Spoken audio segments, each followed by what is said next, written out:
welcome to the Relational Grace Podcast, where we share the teachings of Pastor Nick Harris, who taught us that Christianity is not a religion, it's a relationship. I'm Jamie Russell, Pastor Harris's son.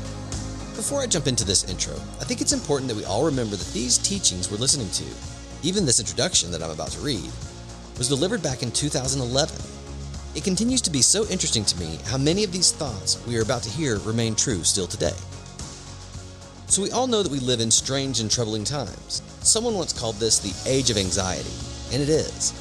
Hurricanes are striking odd places, catastrophic floods and catastrophic droughts are found worldwide. There are devastating earthquakes leaving tens of thousands of people dead in dozens of countries. There are senseless terror bombings happening across the globe. As of 2011, when this was written, there was a horrible war in Afghanistan and continued violence in Iraq. Of course, in the current day, we have a war happening in the Ukraine and many geopolitical situations of concern around the globe. Taken together, this creates a spirit of fear, and this spirit of fear makes us angry, uptight, tense, hostile, sullen, and very impatient with each other. We see this in the increasing incidence of road rage, domestic abuse, and criminal acts. The sad truth is this: we Americans appear to hate each other equally. Now again, to think that this was written in 2011 really puts things into perspective here in 2023. Anger seems to just lie beneath the surface of every human being, but this anger is just another symptom of society's ills. In fact, the Bible predicts that in the last days, God will shake the nations so that those things that cannot be shaken will be shaken. That's Hebrews 12:26-27. When Eugene Patterson paraphrased the last part of verse 27 in the last message I read, he said that God will shake the earth, getting rid of all the historical and religious junk so that the unshakable essentials stand clear and uncluttered. Unshakable essentials. That says it all. God is shaking the earth so that we will figure out what matters most. But this situation is not totally unique to our time. The prophet Elijah felt many of these same strains and stresses, so much so that he virtually had a nervous collapse. Pastor Harris will discuss these circumstances in this episode. So with that introduction, let's dive into the 9th teaching of the Courage and Confrontation series titled Elijah in the Cave. This week I read something in a magazine that really got my attention. I don't even remember. I wish I remembered the name of the magazine. Just sitting down at the doctor's office, I picked it up, and I read these words, and I had to write them down. I grabbed a pen and wrote them down. It says this: "Those who look to this world for approval will eventually be disappointed because the best things of this world must one day disappear. Those who look to the God who created the world will find safety and security that will last forever." Wow, isn't that good? Now, I don't know about you, but I need the safety and security that only God can give. Don't you? Don't you feel that need within yourself? Of course you do. And why is this? It's because these are such uncertain times. It does seem exactly like the book of Hebrews says, that the world today is being shaken. And the Bible makes it clear that this shaking will only increase as we draw nearer and nearer to the coming of our Lord Jesus Christ. Just look at the mess our world is in. We live under a constant threat of terrorist attacks. Rogue states like North Korea and Pakistan now possess deadly nuclear arms. Our own nation finds itself hopelessly in debt to China, a nation that hates us. The insane leader of Iran is looking for the appearance of the 12th Imam, and he's willing to sacrifice his entire nation for this to be accomplished. Who can be secure in a world like this? Then we see earthquakes, as Kim said, tsunamis and hurricanes striking even the most unusual places at the most unexpected time. It's enough to make a normal person despondent. It's enough to make a normal person feel depressed. I know this: the state of the world certainly causes me to feel distressed and despondent at times. And then at other times I'm depressed and despondent for no reason at all. I just feel that way. But I take comfort in knowing that some of the greatest heroes of the biblical era struggled with these emotions as well. Take, for example, our hero Elijah. At one point in his life, this man found himself in a state of depression and emotional distress. It was so profound that I can only describe it as being a kind of deep, dark hole. The sad truth is, Elijah had what we might call today a nervous breakdown. He found himself battling discouragement, despondency, and depression.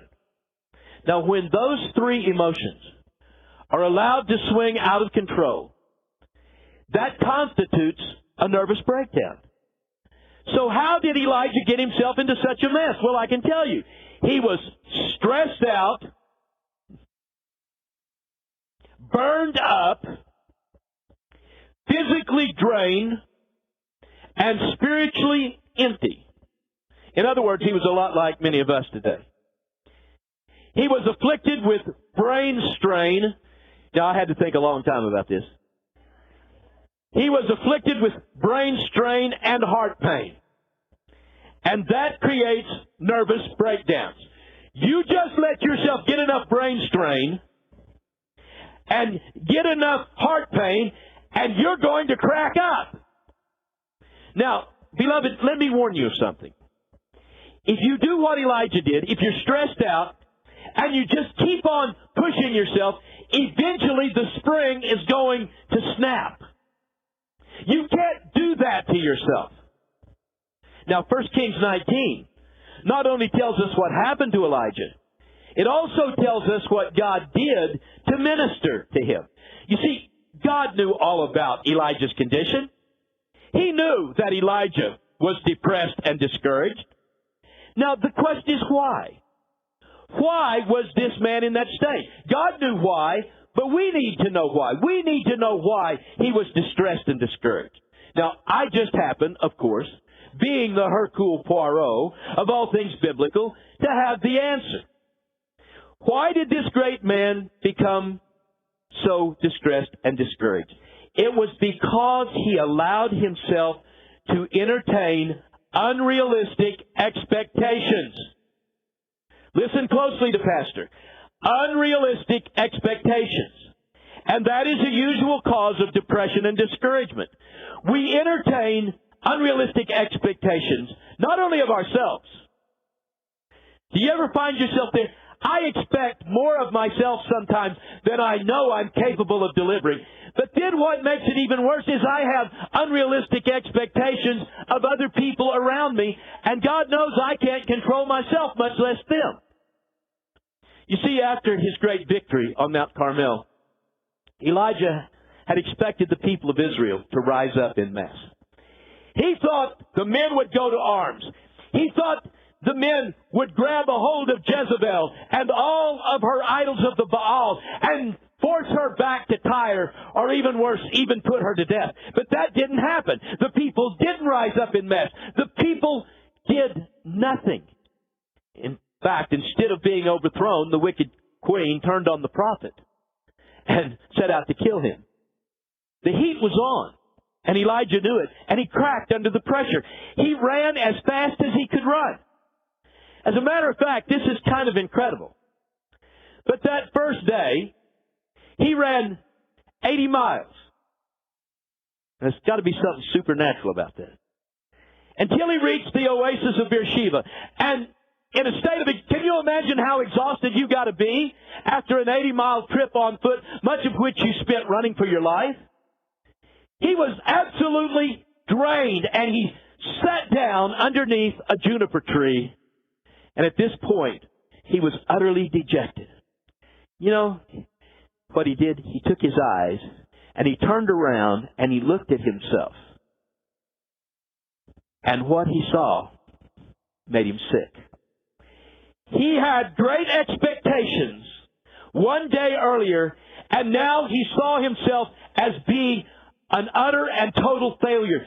So much so that he prayed to God. He said, God, just kill me. That, my friends, is real depression.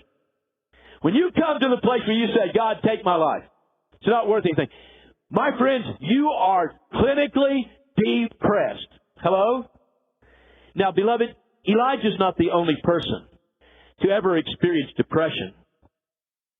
Are you aware of that? It's It's common to all of us. We all feel discouraged at times, depressed at times. So what do? Well, it's simple. We study what God did to help Elijah deal with his depression. And then we apply it to ourselves. And I promise you, if you will do that, it will make a difference in the way you feel. You see, if we look carefully at 1 Kings 19, we find that God provided three things to help Elijah recover from his crisis. And those three things would minister to each of the three aspects of Elijah's makeup. First, God ministered to his body. Next, God ministered to his soul. And then finally, God ministered to his spirit.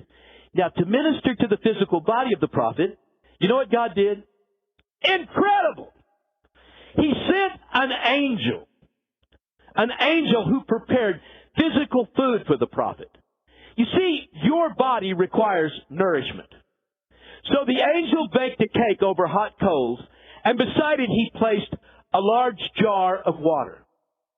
The angel then awoke Elijah and said to him, "Get up and eat, man." And the prophet did just this. He ate and drank, and then guess what he did? He went back to sleep. I mean, this guy is really tired. God understood that. He needed rest. He was worn out. His physical body needed rest as well as it needed nourishment. Then after the prophet had slept for a while, the angel touched the prophet and he said this to him, "Get up and eat, for the journey is too much for you." And that's exactly what Elijah did. He ate for a second time. Now his body was strengthened. And then he traveled for the next 40 days and 40 nights without any food until he reached Mount Sinai. And when he arrived there, he found the cave atop the mountain, and he took up residence there. Now, beloved, I've been in that cave. As a matter of fact, when I went to Egypt on 4 different occasions, I think, each one of the times we went to Mount Sinai, climbed to the very top, and I spent time in that cave. It's just a very small cave. In fact, I remember going up, the fellow with me, the last time I went, let's see, I must have been at that point 67, 66, something like that. We go up to the top, and when we get off, the little fellow said, "Do you want to take the short way or the long way?" Well, I'd always taken the long way before because I'm such a heroic type man. So I decide I'm going to take the short way. Well, he didn't inform me that the short way is 614 steps. Now that doesn't sound much, just on the surface. But I started climbing up those stairs. I got about halfway up, and I looked down at my shirt, and my heart was going. I mean, I could visibly see my heart beating. And I thought to myself, I could die right here. What is Chris going to do? I am in Egypt.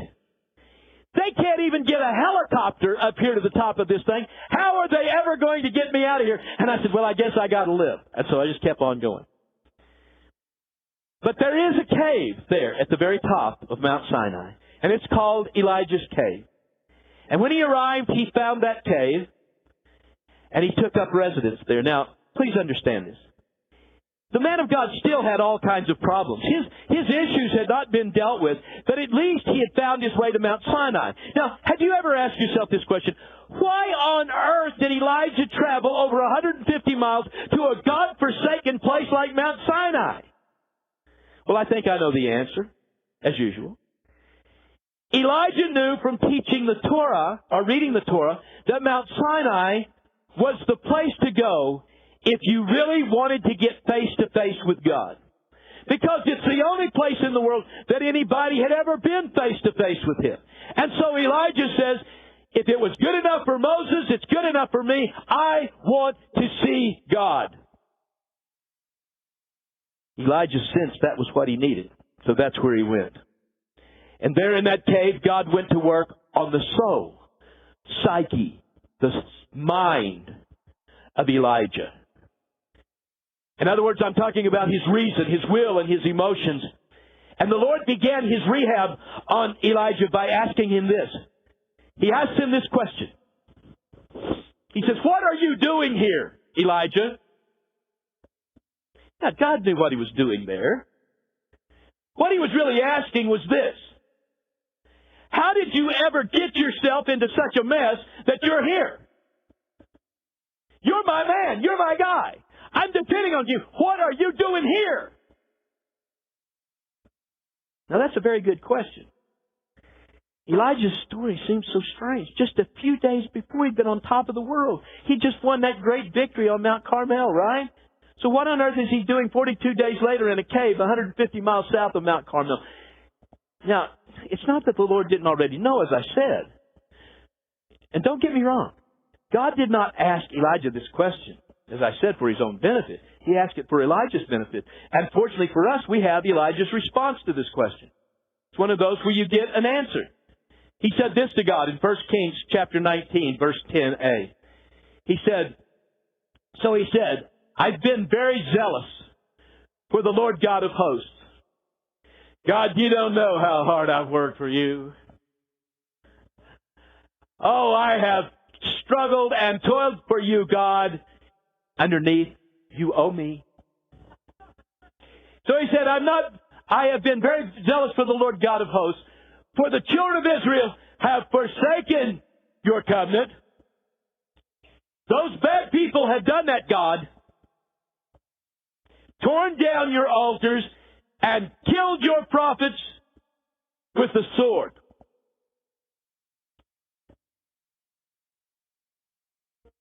They're bad people.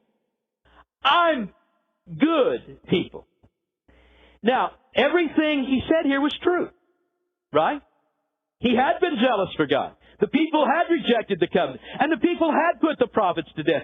That was no exaggeration. He was telling God the absolute truth. And Elijah, if he would have only stopped there, he'd have been okay. Because right now, he is in the midst of telling the truth. But then he added these words in 1 Kings 19:10b. I alone am left, and they seek to take my life. Now, half of that statement is true and half of that statement is false right here. They were seeking to take his life. He's not lying. Here's the problem. This is not that he's lying. He's just not seeing the facts correctly. I alone, he said, I'm the only one. I'm the only one. Jezebel and her cohorts were trying to kill him. That was true. But his belief that he was the only godly man left in all of Israel was a lie. But that's what he believed. And see, sometimes if you really believe something, you believe it in spite of the facts. And he believed it. I'm all alone. So how did the prophet come to believe this? Well, I can tell you. He had immersed himself in self-pity. That was so much the case that he couldn't think straight anymore. He was totally victimized by stinking thinking. Everything between his ears was rotten. He needed a divine attitude adjustment. God needed to take his stick and pound this guy a couple of times.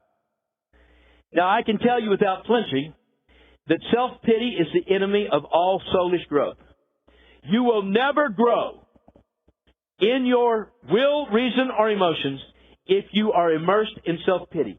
As long as we allow ourselves to feel sorry for ourselves, we will find ourselves making 1,000 excuses for not facing our problems.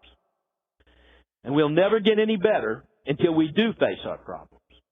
We've got to stop blaming our problems on things that happened to us when we were children.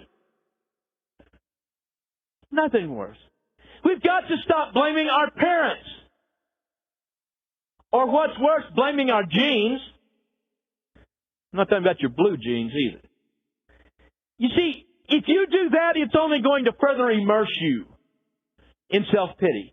And as long as we feel sorry for ourselves, we're not going to get any better. As long as we blame others for our problems, we'll not get any better. As long as we say, I alone am left, Lord. I'm the only one who's faithful to you. I'm the only one you can rely upon on your team.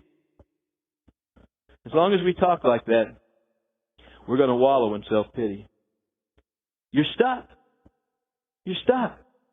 And you will continue to be stuck until you stop making excuses and start thinking reasonably. Until then, you will not get any better. And that was true of Elijah just as much as it's true of all of us. Now, when Elijah began to wallow in self-pity, notice how God responded. I alone am left. Oh, I feel so sorry for myself. I'm just dying out of feeling sorry for myself. Well, first, let me tell you what God doesn't do. He doesn't say to Elijah what many of us would have said. He doesn't say, what's wrong with you, Elijah? Man, you got to get your act together. Pastor was there. That's what he'd say. You see, most of us would have argued with Elijah. We'd have told him, snap out of it. We'd say, get a grip, man. Act like a man. Man up here. No, God doesn't put Elijah down. He doesn't even ridicule him. Instead, God meets him at the point of his deepest despair. Listen to what God says to him. Son, you come with me. Get up. Now, get up there. I'm sick of watching you sit there. Get up. Get out of your cave. Come on, let's get out of here. Come on out. I won't hurt you. Come out of the cave. I have something I want to show you. That's all God does. Why? It's because God knows that condemning depressed people doesn't work. Hello? It just makes the situation worse. So God shows Elijah an alternative. God took Elijah out on the cliff face, and He begins to minister to his spirit person. Now, God has ministered to his body and his soul. Now He ministers to his spirit. This is the final step. God was now prepared to give His prophet a new vision of who He is and what He will do. Now, what the prophet saw from his vantage point was truly amazing. And I mean amazing. It was really amazing. A mighty wind tore across the face of the mountain, shattering the rocks. I mean, it was a wind unlike anything the prophet had ever seen before. But the Bible says that God was not in the wind. It made a lot of noise. Stirred up a lot of dust. But God wasn't in it. And then after the wind, there was an enormous earthquake. But God wasn't in the earthquake either.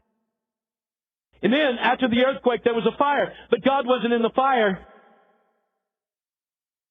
And God, I think, and Elijah says, if God is not in those things, then what is He in? That was spectacular. Man, did you see that? Did you see and feel that earthquake? Did you feel the heat of that fire? And God's not in those.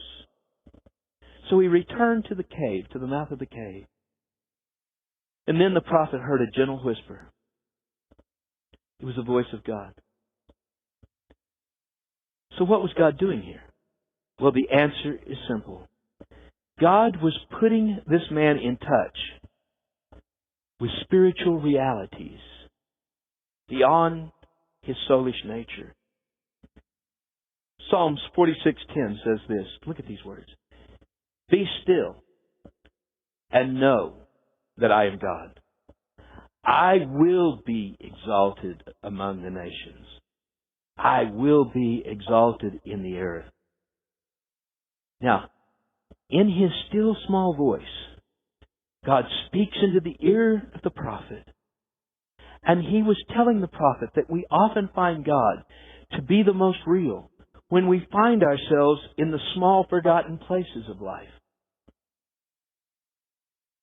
God spoke to me 2 times audibly. And both of those times were when I pastored a church with 22 people. Carmen, Oklahoma. Why? Because in Carmen I wasn't too busy to listen to Him when He spoke. Now, a few months ago I was complaining about something that had happened to me. Yes, I was. Crystal listened to me complain for a while. And finally she had heard enough. So she said what wives have been saying to their husbands since the beginning of time.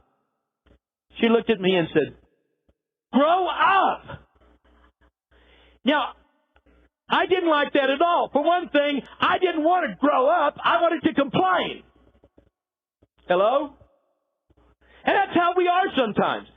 It's certainly the way Elijah had been, but God had gotten his attention, and that will happen to us too. If we'll only keep our eyes open for God's activities, it'll not be long before we begin to see Him everywhere we go and in everything we do. If we quit complaining, if we quit feeling sorry for ourselves, if we quit looking for God in the great demonstrations, and we begin to listen for His voice whispering to us. You see, our problem, we want to see the earthquake. We want to see the wind. We want to see the fire. We want the big demonstration. We want the spectacular answered prayer. But God says to us, that's not always where you're going to see me.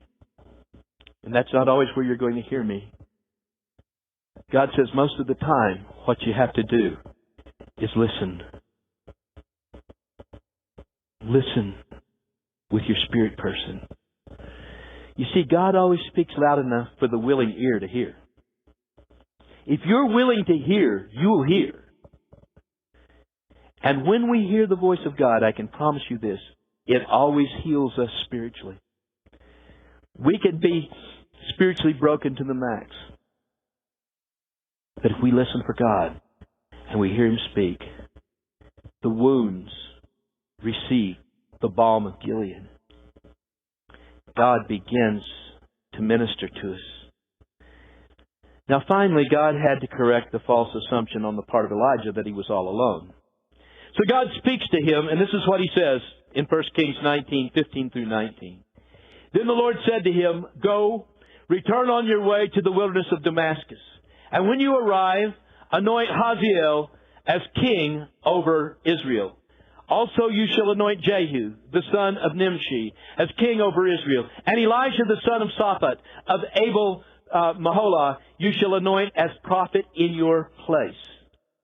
It shall be that whoever escapes the sword of Hazael, Jehu will kill. And whoever escapes the sword of Jehu, Elijah will kill. Yet I have reserved 7,000 in Israel." I thought he was all alone. Wow. 7,000 in Israel, all whose knees have not bowed to Baal, and every mouth that has not kissed him. Thought you were alone, old pal? There's 7,000 of you. You see, let me tell you a little theological secret. God, throughout the ceaseless ages of time, has always preserved for Himself a remnant. No matter how wicked things may become, God has a remnant of people. God always preserves them. He is never without a clientele. Now, what really matters is what you do. Let me first say this. Remember this. It's not a sin to be depressed. Don't you ever believe that. If you get depressed, somebody comes up and says, "Boy, that's a sin." You say, "No, it's not." They'll say, "How do you know?" See, because Pastor said so. See, it's not a sin to be depressed. What really matters is what you do when you're feeling discouraged, depressed, and hopeless. Here's the thing I want to give to you this morning. Don't fight the battle alone. Get some help. In fact, get all the help you need. And remember this, God's always there. You are never alone. You may feel alone, but you're not. He's always there. There is no pit that the love of God cannot reach.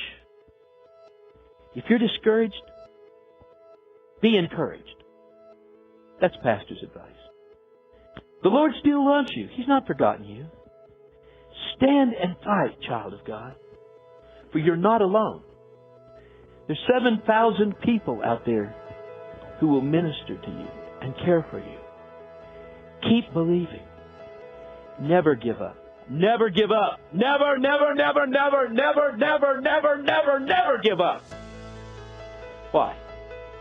Because the Lord is on your side. And that, my friends, is my teaching for today.